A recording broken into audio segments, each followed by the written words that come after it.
District Lasbela में उन शोधा के घरों में गया था, तो उन्होंने वहाँ पर भी यही कहा था कि पिछले दौर हुकूमत से हमें मुसलसल इन चीज़ों में बहुत टाइम फ्रेम लिया जाता है। ये हमारे लिए एक सबकी का बायस है कि वो हमारे बेहतर मुस्तकबिल के लिए अपनी जानें कुर्बान कर रहे हैं और हम उन्हें अगर इन चीज़ों में लेट करें। दूसरी जो सबसे अहम बात है, मैं आपके तवज्जुह से एक नाअक्बत अंदेश जनरल जो इंडिया के हैं, जनरल बिपिन ने पाकिस्तान के खिलाफ गीदड़ भभकियाँ दी हैं। मैं इस ऐवान के और आपके तवज्जुह से जनरल बिपिन रावत को बताना चाहता हूँ कि पाकिस्तानी कौम एक पुरअमन कौम है। पाकिस्तानी कौम की जो अमन की ख्वाहिश को कमज़ोरी ना समझा जाए। अगर किसी ने दानिस्ता या ना दानिस्ता हमारे मुल्क पर कोई ऐसी गलत फहमी में कि हम मैशियत में बढ़े, हम फौज में बढ़े, अगर कोई गलती की तो मैं आपको बता देना चाहता हूँ कि सबसे पहले बलोचिस्तान की 1 करोड़ 20 लाख आबादी उनके सामने होगी, उनके सामने सीसा प्लाई दीवार बनेगी।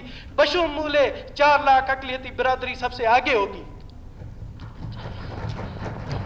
जनाब स्पीकर, आपको पता है कि कलभूषण की शक्ल में बलोचिस्तान में वो जो मुदाखलत कर रहा है वो सारी आलमी दुनिया को मालूम है, मगर इसके बावजूद मुझे फ़ख्र है इमरान खान ने आते ही उन्हें अमन के लिए दावत दी, जिसके लिए मगर उन्होंने इस चीज़ को हमारी कमज़ोरी समझी और उन्होंने हम पर नापाक अज़ाइम आजमाने की कोशिश की है।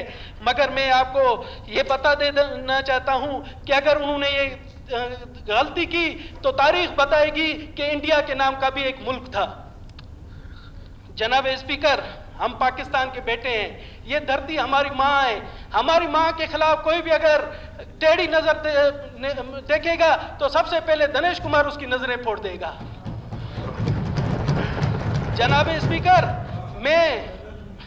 मैं चाहता हूं कि सारी कार्रवाई रोककर इस बारे में एक मजम्मती करारदाद लाई जाए जिसमें सब शामिल हो, ताकि दुश्मन मुल्क को पता हो कि हम बलूचिस्तान के लोग मुहिब वतन पाकिस्तानी हैं और हमें कोई भी नहीं झुका सकता। इसलिए मेरी आपसे सब अपोजिशन वालों से भी गुजारिश है कि इस सिलसिले में मजम्मती करारदाद लाई जाए। बहुत बहुत शुक्रिया। शुक्रिया मिस्टर दिनेश, आपने अच्छी बात की।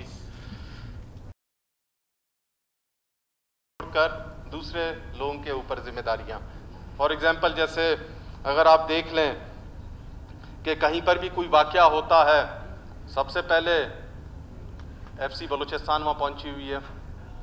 हम लोगों को ऐसे फोर्सेस बनाने चाहिए, ऐसे कि क्विक रिस्पांस फोर्स हो जिसके अंदर हम लोगों को अपने पुलिस को खासकर स्पेशल ट्रेन कर उनको रखा जाए इधर, और वो ऐसे वाकयात, दहशतगर्दी के वाकयात में वो जल्द से जल्द वहाँ वाकया पर पहुंचकर कंट्रोल कर सकें सिचुएशन।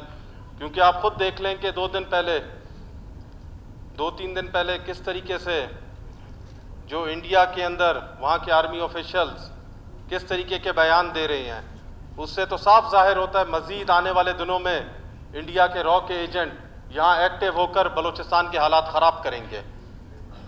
लेकिन एक चीज़ ज़रूर बताना चाहता हूँ ये हवाले से कि हम पाकिस्तानी पुरअमन शहरी हैं, लेकिन जिस टाइम हमारे ऊपर ऐसे वाक़यात आएंगे हम सब एक होकर अपना दिफा करना जानते हैं जी।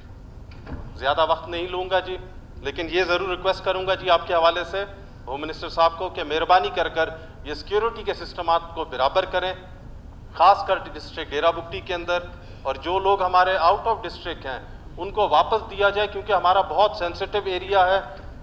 अगर अभी आप इसको वापस नहीं कर सकते हैं या नहीं करते कोई भी वजूहात से, तो मज़ीद हालात बद से बदतर होते जाएंगे। बहुत मेहरबानी, थैंक यू जी। शुक्रिया बुगटी साहब, आपने अच्छी बात की। इस हवाले से अख्तर हुसैन लांगो।